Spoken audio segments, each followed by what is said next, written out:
I'm Kristen Russell, and this is the Wholly Empowered Podcast, where we dive into all things holistic healing and open our minds, hearts, and paradigms to new ideas so we can live our most empowered, healthy, joyful lives. We are here with Maddi Mosher today, and Maddi is one of my favorite people. We lived together for a long time. Your degree is in psychology, right? Yeah. And you've done work with children, like teens. It's always been Yeah. teens, right? Yeah. In like a therapeutic setting, in like a, what would you call that? Where you started Yeah. So I the started in more residential treatment. residential So treatment. it's kind of like a home setting where there's a bunch of kids that have a variety of backgrounds that have difficulty with their mental health or difficulty with their family or different situations. And that's what I started with, was residential. And then I moved to wilderness therapy, which is my favorite. Yeah. And that's what I want to focus on today more than anything, because I think it's just really interesting. And I just have lots of questions for you. So Yeah. we'll cover all the things about wilderness therapy. And so that's Maddi. Did I miss anything? No, that's me. Okay. Okay. So you started in residential and then you moved to wilderness. And what got you started in this? What made you interested in it? How I heard about it was I served a mission for Church of Jesus Christ of Latter-day Saints, and one of the girls on my mission, a fellow missionary, her parents actually ran the company that I ended up working for after I graduated college. But she had been through the program herself, and we talked about it. And she was like, "This is so cool." And I'm like, "Yeah, I would love to camp for that long and just have no one care about it." So I love the outdoors. I love the idea of just being free outside and then adding therapy to it. I was like, what could be better than that? So that's kind of what got me thinking about it. At the time, I didn't think I was actually going to go into psychology. So it was just like a fun idea or fun thing to think about. But then I applied right out of college, right after I got my degree in psychology, and they didn't get back to me very quick. And so I started in residential, did that for a little bit. And then I emailed them again and I was like, "Hey, do you need anybody?" I didn't even send my application in again. I was just like, "Hello." And they were like, "Oh, yeah, we're looking for people. It's cool that you're still interested." And so that's how I got actually to work for the company that I worked for. I feel like you just really thrive in this environment. What do you think contributes to that? I think part of it is that I'm really optimistic, but I also like everything about being outside of nature is just my happy space. So I'm going into an environment that is just very easy for me. And maybe that's not so much for other people. And so I was in a space that was already a safe space for me, doing something that I already felt really comfortable with because I had just gotten my bachelor's degree in psychology. And so I felt like I know some things. So it was easy for me to go into wilderness therapy and be like, okay, I understand kind of where these kids are coming from having previous experience with my own family and their mental health with my friends. And so I just felt like I had a good background of both because I grew up being outside and I grew up with people that had mental health problems. And so it felt pretty natural to me. And so I just was optimistic and had a lot of fun with it. And hopefully that helped people. If not, I had a fun time.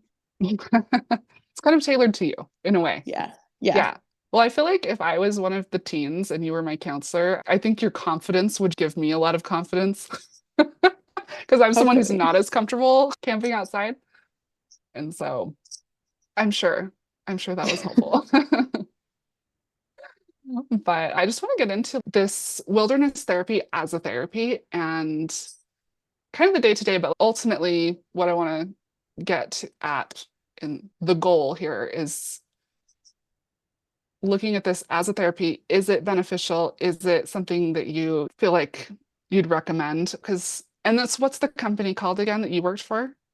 The company that I worked for was called Wingate Wilderness Therapy. They no longer work with youth, they just have an adult program now. And so the name has changed slightly too, but I worked with Wingate and it's based in southern Utah in Escalante National Monument. Okay. And it's really similar. I think a lot of people are familiar with Anasazi. Yeah. So the guy who Yes. created the program that I worked for actually worked for Anasazi for quite a few years and helped develop a lot of other wilderness programs in Utah before he created his own wilderness program. And all of them are based off of Anasazi and their philosophy and ideology. Okay. And it's not based on, because in Utah, I feel like everything's religious. It's not, it's Yeah. not religious, right? It's just like Yeah. So it's not any whoever. religious based. Mostly it's based on relational therapy. So that's a lot of it is how we relate to each other, how these kids can rebuild a relationship with their family and their parents, because that's a lot of the reasons that kids end up in therapeutic programs is because they don't have good relationships within their own family. And so the main goal of both programs, when I did residential and when I did wilderness, was to reunify the family. Like the kids hadn't been court ordered or anything to be here, but it was mostly their parents being like, hey, I'm at my wit's end. I don't know how to get to this kid, or we're just not working well together. And then for the parents and the kids to take accountability for what they did in their relationship that created it so that they no longer had good communication. And so that's mainly what the programs are for. And that's a lot of what Anasazi and a lot of therapeutic programs do, is trying to create environments where families can come back together. And even if it's not perfect, they can work together and still be a cohesive family. Oh, that's really cool. Yeah. Yeah. So the kids who are coming, you said it wasn't court ordered necessarily, but it's usually probably they're being sent maybe against their will. Like, Yeah. yeah. So more often than not, it's the parents' choice to send their kids to these different programs. And every once in a while, you get lucky and it's a kid's choice to be there. And when it's the kid's choice, it works so much better. Like these kids work really hard to make things happen. They want to get stuff done, they want to change, or they want their situation to change. So that may be that they don't necessarily feel like everything was their fault, which is usually true, but they play a part. And so they would just work really hard. And usually their parents would work really hard too, because they would recognize, like, just when the kids choose, their therapy goes so much better. But most of the time, that's not what happens. It's usually a parent or both parents or grandparents or just family not being able to cope together, like work things out. And so the parents either bring their kids or use a third party company to escort their kids to wilderness therapy or residential treatment centers. And if the parents bring them, that also is more beneficial than a third party bringing your kid. But all of those ways, that's how kids usually get to our program. Every once in a while, we would get a kid who it wasn't necessarily their choice to be there, but it was kind of this or maybe do something else relating to like court orders. So they had done something illegal, whether that be to do with drugs, to do with, I don't even know, usually it's drugs. And so their options were either to come and do a therapeutic program, get off drugs, get away from that kind of situation, and then work through the process of getting clean and not being around people that make it hard for them to not be on drugs. And so that happens sometimes, but most of the time it's parents not knowing what to do with their kids and sending them to these different programs. Okay. So it could be kind of it's not really like a drug detox thing or anything, but it could be No. kind of like Yeah. that could be a factor, I guess, Yeah. in some cases. Yeah. just with experience, a lot of kids that have mental health problems that young also dabbled in ways to self-medicate. So a lot of them would have other problems. Yeah. Yeah. Which is sad, but like so real. No, totally. So walk us through like how the week goes. So they get there, I'm guessing on a weekend, you spend X amount of days. Like, what does the day to day look like? So what happens is they can show up on any day of the week. They could show up at 8 o'clock in the morning or at 8 o'clock at night. They could show up whenever, and it's just a surprise. It's not truly a surprise, but it kind of feels that way for just the trail staff. So I was a trail staff, and so these kids can show up kind of whenever for us. For the company, though, they have specific days that they would come in and they would work with people in the office to get them all set with their gear. So everyone would have a backpack, they would have clothes, they would have food, whatever they needed to be out in the wilderness backpacking for up to a couple months. So Oh, like, okay. yeah. So it's So not like like, a week-long thing every time, or, it's yeah. just very So like you're just out there and they bring them to yeah, you. yeah. So our shifts worked as where I would work 2 weeks on, 2 weeks off. So I was out there for sure for 2 weeks. Sometimes I worked 3 weeks, but that didn't happen very often. But 2 weeks is how long staff would be out there at a time. So some kids would be there from like 3 weeks to the longest I ever had kids. The kid chose to stay for 6 months rather than go to residential afterwards, because a lot of wilderness therapy, and then you go to a residential. This kid chose, hey, I don't want to go to a residential. I excel here. And so they chose to stay for 6 months. So that's not the norm. At least it wasn't the norm for my company that I worked with. So the kids would get all geared up, and then they usually came out on a hiking day. Usually 4 to 5 days a week, we would go on hikes. And what that means is that we would hike with our backpacks anywhere from I worked with the girls mostly. So we would hike 3 to 7 miles.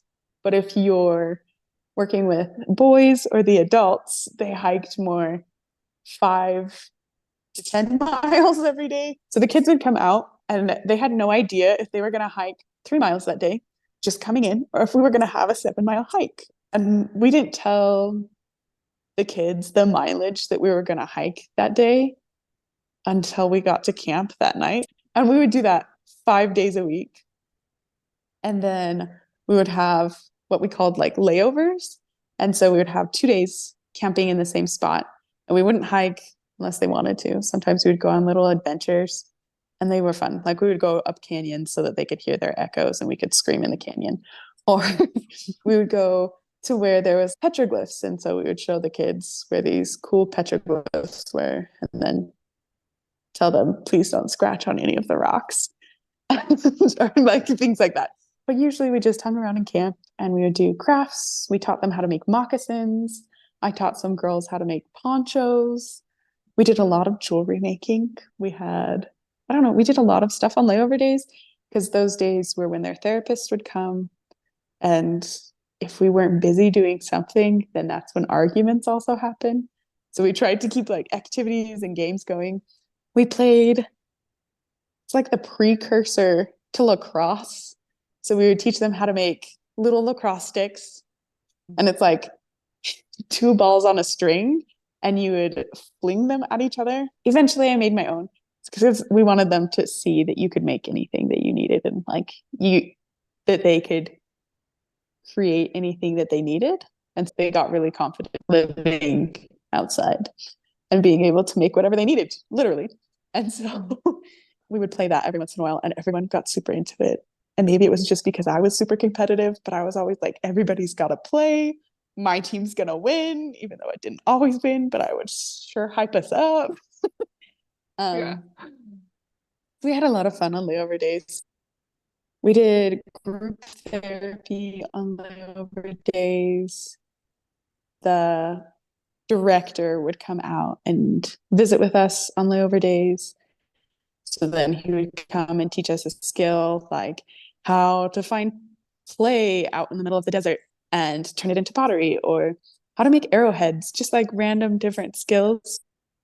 And then it was a good day because we learned a lot of wilderness skills and we taught that to the kids. So I'm capable of making fire out of sticks, but I'm not good at it. But so I got to teach kids how to do a bow and drill to make fire. And so sometimes on layover days, we'd practice that because that's how we lit almost all of our fires is by bow drills. And that's kind of how our week goes. So lots of kind of like play therapy, I guess, Yeah. and then they bring therapists in, and it's just a lot of variety, seems like. And then Yeah. just being outside, I feel like is therapeutic in itself. Yeah. Yeah. So do you feel like it was an effective approach to therapy? Did you feel like the kids would come away changed? I was thinking they were just out there for a little while, but it's Yeah. like they could be completely living in the wilderness for Yeah. months.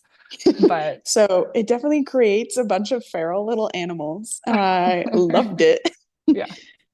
I think So overall it's very beneficial. Like it was hard for all of the kids that did it, but I think after working residential and then working in wilderness, I definitely liked wilderness better because it's so much more the kids choosing to do it themselves. So like if you don't want to clean your room, you don't have to. It's a sleeping bag. No one's going to care. I'll tell you that ants and snakes might crawl in it. And if you don't want them to be in your sleeping bag, go shake it out, go put it in your backpack, things like that. But it's yeah. all their own choice mostly once they get out there. It wasn't their choice usually to be there, but once they're there, everything that they choose to do, it's on them. I'm here to support you in positive choices. I'm not here to support you in any negative ones. But if you want to improve anything in your life, whether that be drawing, whether that be just making jewelry, yeah, if it's positive, I'm all in. If you want to be better friends with someone in our group and you don't know how to do that because you've never had a good relationship with another human before, let's work on that. Let's work on how we talk to each other. Like, we don't want to be calling people names. We don't want to be like negative always in how we talk. And so we would just work on different aspects of self improvement, and it was a lot of the time led by the kids themselves, where they would see something and be like, I'm tired of this about myself. Or as staff, we could see they were struggling with something and be like, hey, do you want to improve on that? Or do you dislike this part of your life? And would you like to make it different or better? And then work on it from there. So it was more led by the kids instead of an adult coming in and being like, this is what you have to work on. This is what your real problem is. And you have to do all these steps to get to this point. It was more, yeah, your life really sucks. Part of that's your fault. But let's work on some things and you can get to a better place. And that's just where we want you to be. We don't have any huge, grandiose end goal for you. We just want you to be better than you were yesterday. And so that part of wilderness therapy and the program that I worked with was very appealing to me and made, I don't know, I felt like wilderness therapy was superior. Well, it seems like It's, very natural consequences, like you're saying, like the sleeping yeah, bag versus you have to clean your room. And it's like, why? You know, and then outside it's yeah, like, well, you can just deal with the consequences. yeah. I'm Yeah. like at 2 a.m. when you wake me up because there's a bunch of ants in your sleeping bag, I'm going to tell you to just go shake it out and go back to sleep. So Yeah. you can just learn from the consequences yourself. Yeah. Like nature takes care of it at wilderness therapy. So, Yeah. yeah.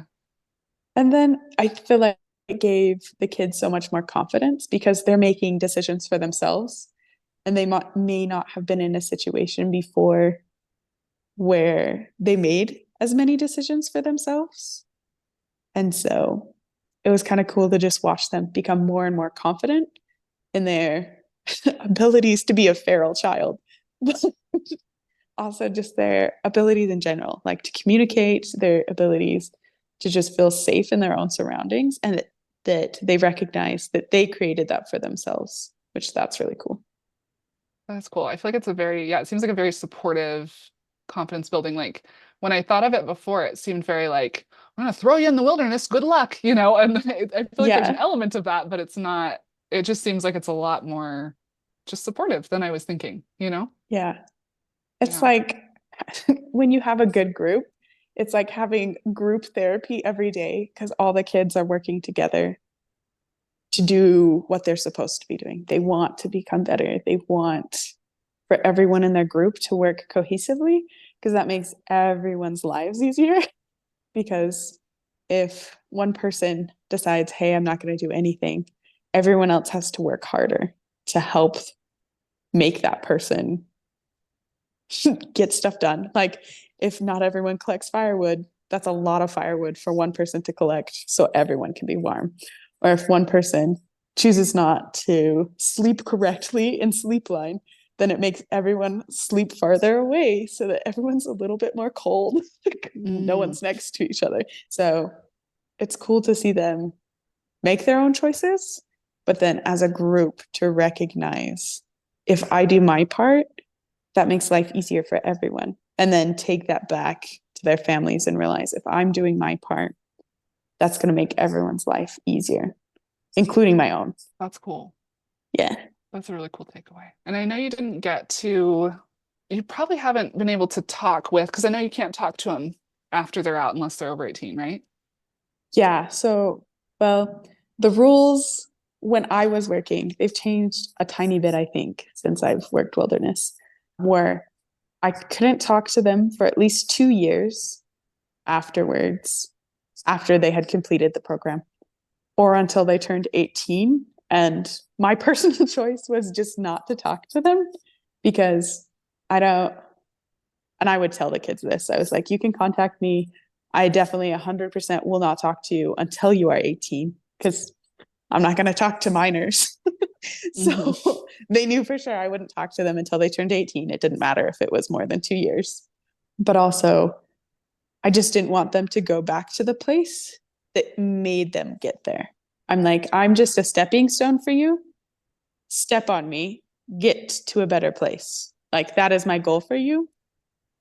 So I just Hmm. want them to get to a better place, not necessarily look back and be like, that place was so good. I'm like, yeah, it was a good place to be, but you deserve better. You deserve to keep going and keep seeing better. Yeah. So you didn't always get to see like how things worked out later on in their life or like kind of the long-term Yeah. uh results, I guess. Yeah. A couple of the Yeah. kids, I do know kind of what happened because I had other co-staff that talked to them. And one of the girls that I actually was from my group went to the residential treatment center that I used to work at. And so my old staff there would send me updates about her and be like, she's doing so good. And Oh, she was cool. fabulous. I loved her. Yeah. Yeah. And the age range, what was it was typically, I mean, they're teens, but like what was a Yeah. typical age range? So the ages that we worked with were 13 to 17. And then if you turned 18, you kind of just age out. But the majority of kids were 14 to probably 16. What was like a big takeaway for you from doing this, like overall? I think the biggest takeaway for me was how how much people can change, like negative, positive, mostly positive, but how much people can change and how much little things truly affect people. Because I could say something off comment to a kid and just be like, oh, I love you. And weeks later, I would see that kid again and they'd be like, you are literally my favorite human. And I just needed you to say I love you that one day. And you Oh, did. And it was everything I needed. And I'm like, I don't even remember saying this to you. So, so like little things like that, like how much just the little things that we do can impact those around us. yeah. That's, yeah. Yeah. So I Yeah. think that's my biggest takeaway. Mm. Yeah, I feel like teens are so like they're so sensitive and they're so little Yeah. and I feel like it does mean a lot to them, but they don't show it as much. But I think we're like that on the inside, even as adults, where it's like, I just need Yeah. someone to Yeah. They're just so soft and cute, but they're like cactus on the outside. Yeah, yeah. So it's like I feel like it's probably more dramatic seeing that through them, but it's like it applies to all of us, right? Yeah. So if you were a parent, would you send your child to wilderness therapy? And are there certain traumas or issues kids are dealing with where it's more effective to go or less, you might send them to a different type of therapy? Yeah. I think case by case, I would do it. Maybe. Like, kids have a lot of trauma from being sent away from their family, even if they don't like the family situation. So, no matter what happens, I think as a parent, I would just take that into consideration because kids feel so hurt over being kicked out of their family. And that's kind of how it feels when they get sent away, is that they've done something so wrong that their family no longer wants them. And so that's a hard thing to work through. So I think you would have to weigh out the benefits versus the consequences because sometimes no matter how hard you work in therapy, after sending that kid away, that kid's still going to resent the fact that you sent them away. And so that's a hard thing to work through. So I don't know. It would depend on the situation. Definitely in cases where the kids had been struggling with drug addictions, definitely that worked way better for them because to be taken out of that situation was more helpful than it was harmful because they knew that their parents loved them, wanted them, but because they kept making choices that put their lives in danger or them physically in danger, that it was safer for them to go to a place other than home. So I think in cases like that, it's way more beneficial. Or I had a few cases where kids had suicidal ideation or had attempted to commit suicide, and their parents had a really hard time dealing with that and feeling like they couldn't handle that situation. And so, in those kinds of situations, it was definitely more beneficial for that poor kid to be sent away from their family to a place where they could feel safe, both the parents and the kid. So, it's just kind of weighing your options and realizing, are the benefits of my kid not being with me outweighing the negative of maybe my kid resenting me for sending them away. So, like, there's pros and cons to all of it. The majority of the time, I think if you can work it out with a therapist, like go to family therapy, get your kid a therapist that they can vent to, that doesn't have to be like your friend. Like, send your kid to therapy and let them vent about you because they'll feel better coming home and being like, oh, someone understands why I'm angry with my mom. She won't let me play the Xbox or whatever. And so I think you should try to keep your family together if you can, because there's trauma that comes for both sides, for parents and for kids, by sending your kid away. Yeah. Because I was talking to somebody and they were like, isn't that kind of a controversial therapy? Like, I don't know, acting like Yeah. maybe it's dangerous or it's traumatic, like it causes trauma. And I was like, oh, I don't know. Yeah. So So like recently, especially in Utah, because Utah has a lot of therapeutic programs, there's been a lot of lawsuits that have come through for wilderness programs, for residential treatment centers. And a lot of it is there, there's just not enough good staff for a lot of these programs. And I was lucky enough to have like fantastic coworkers. And so a lot of it is a fine line of finding good people to help take care of these kids who are in a vulnerable place. And so sometimes that works really well. Sometimes you're just out in the wild. So like you can't force a kid to drink water and they get dehydrated. Yeah, that's a scary place to be. And yeah, that is on the adults, but also these are teenagers. So like there's a lot of controversy, and I understand why there is, because they can be put into dangerous situations. They can get bit by a snake. They can like different things can happen in wilderness therapy, and different things can happen in residential treatment. And definitely people should take that into consideration when they're sending these like cute little kids. They may be little monsters at the time. You love your kids, so you're trying to do what's best for them. So definitely do research. Research a bunch. If anyone ever contemplates going to a treatment center as an adult, as a child, research a lot. Like know what you're doing before you go into that situation or before you put someone else in that situation. Yeah. So I don't really think I thought about like this type of therapy for adults. Like, Yeah. what do you know about that? I'm just curious. Because I know you've Um, worked with teens, but like, yeah. I don't know if you know anything about the adult side. Yeah. So it's actually, so for adults, I feel like it's not as common because as an adult, you're paying for it yourself if your insurance Mhm. doesn't cover it, which a lot of insurances don't. And usually it's for a couple months. And so you have to either quit your job or, on some level, hope that your job will allow you to go on leave so that you can work through these programs. But like, yeah, adult programs do about the same thing. They're usually tailored more to addiction recovery, but a lot of addiction recovery is adults just trying to self medicate.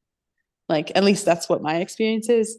And my experience talking to, because one of my favorite co staff that I worked with, he had actually done an adult program before he had come back and decided to work in wilderness therapy.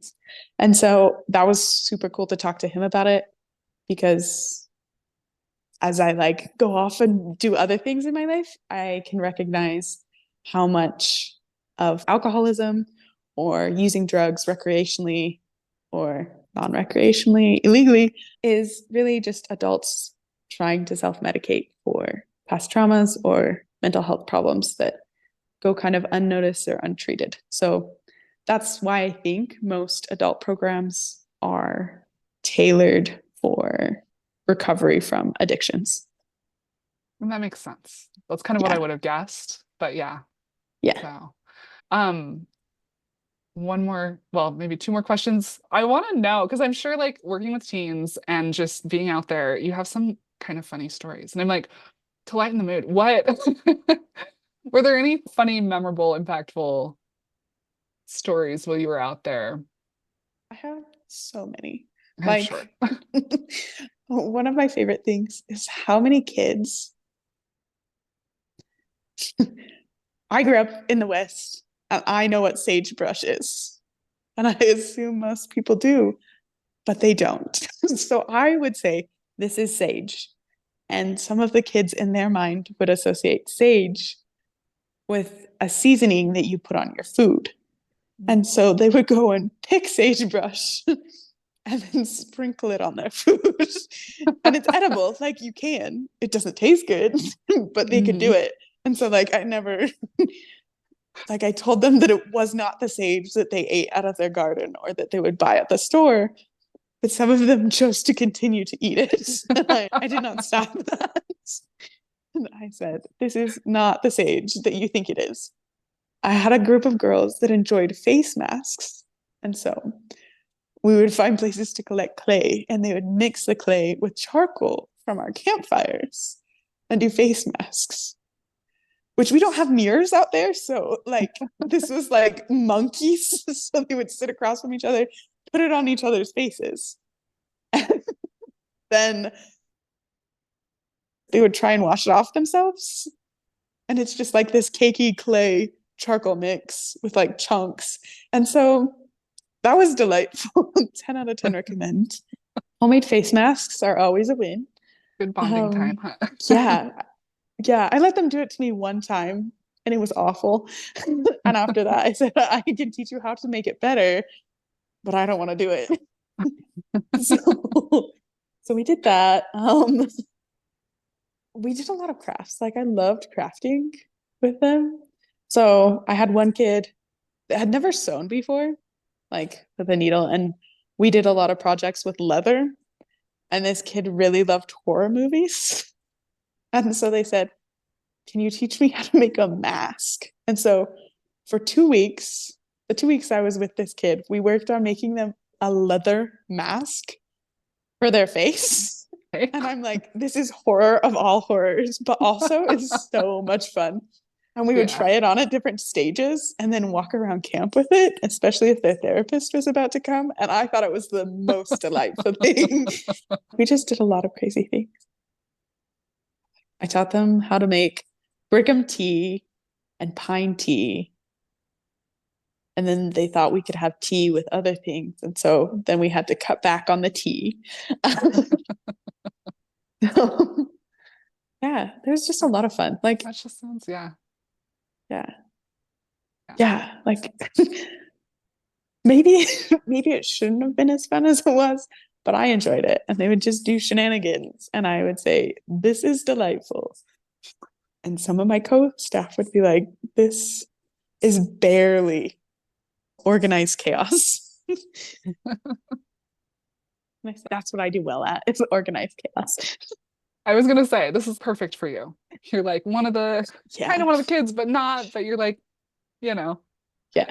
the good boundaries. But but yeah, Yeah. that's awesome. That's so fun, Maddie. Yeah. I had a lot of Yeah, fun. yeah. I was gonna ask you as one last question. Do you have a favorite book or resource or modality that you want to share that might help people or something to look up or just something that you love? Yeah. We've read a lot of books out there. That was one of the things that was like our entertainment. But my favorite book, it is vaguely therapeutic, is Man's Search for Meaning. I read it for the first time in middle school. Yeah, in middle school. Then I read it in high school and then I read it in college. And it's just been a life altering book for me.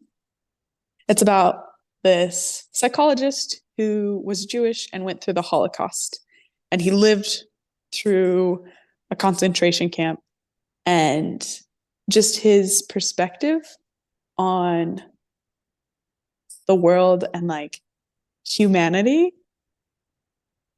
helped me change my thought processes and helped me become more positive in realizing that I have so much more control of my life than maybe I thought I did. And so it's just a good book to give you perspective on your own emotions, on how you can set goals, and how you can work towards becoming a better person.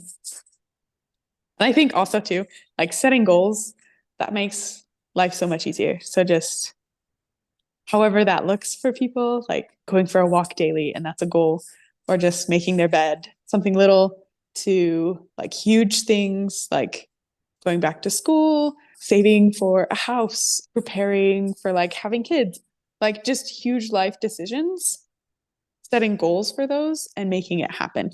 Because when you set goals, you're able to see the future better and able to work towards something. And that helps keep your mindset positive because you're working towards a positive goal. And so I think setting goals is super important. And I don't know, Man's Search for Meaning was just very good for my life. That was a good book. Yeah. Yeah. Oh, I love that. And what you were saying about like, I feel like feeling out of control is kind of the plight of the teenager. It's like Yeah. the big struggle of every teenager, and realizing that you can, like, that there are things you have control over, Yeah. and setting goals and, and even as an adult, like it's like something you learn in a big way as a teenager, hopefully, Yeah. but as an adult, you have to kind of keep learning it. And yeah, so Yeah. I'm like, that goes very well with the, Yeah. So set goals. It makes life easier. yeah. Well, awesome. Well, thank you so much, Maddie. Thanks for sharing your insights and your wisdom and your lessons from the trail or whatever. Yeah. Yeah. Yeah. Thanks for having Um, me, Kristen. I love your you're face and I miss you so much. Aw. Likewise. Yeah, I feel like you're just such a joyful person and you live life on your own terms. And I just think we could all take a lesson from the book of Maddie, like on just being happy and content and having good boundaries. And anyway, I just think you're great. So thanks for Thanks, being you and Kristen. setting a good example for Oh, everyone. I appreciate you so So, much. I feel like I came to you when we became roommates, and I was like this little broken child. And then I lived with you, and I feel like so much more content and peaceful. And it's uh, all to do with you and how like uh, peaceful and delightful you are. wow. It was the same for me. Like that was a very inspired meeting. Yeah. So, yeah. So thanks. Yeah. Well, love you, love you. And yeah, I guess we'll wrap it up. Thank you so much for listening. If you are enjoying Holy Empowered, share it with that friend or on your socials. You can also hit the follow button if you want to keep up with the latest episodes. Until next time, stay empowered.